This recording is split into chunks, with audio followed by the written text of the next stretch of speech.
পোশাক শিল্প মালিকদের সংগঠন বিজিএমইএ এর 2025-27 সেশনে নতুন কমিটি দায়িত্ব গ্রহণ করেছে। সভাপতি হিসেবে দায়িত্ব নিয়েছেন রাইজিং গ্রুপের ব্যবস্থাপনা পরিচালক মাহমুদ হাসান খান বাবু।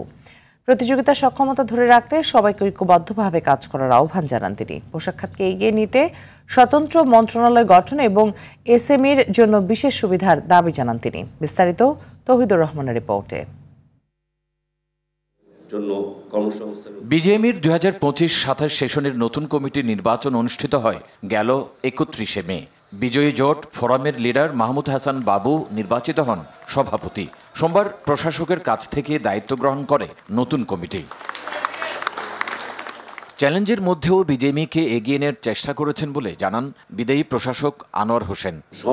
সম্ভাবনা সেই বিশ্বাস নিয়ে আমি ফিরছি।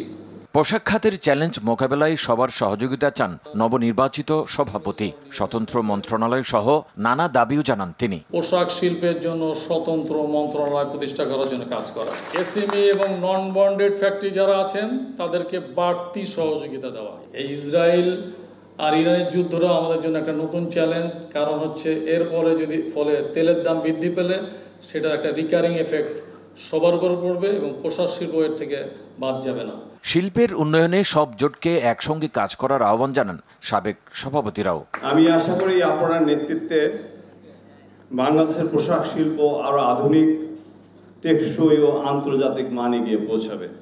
এই বোর্ডকে, বাবুকে সর্বাত্মক সহযোগিতা থাকবে।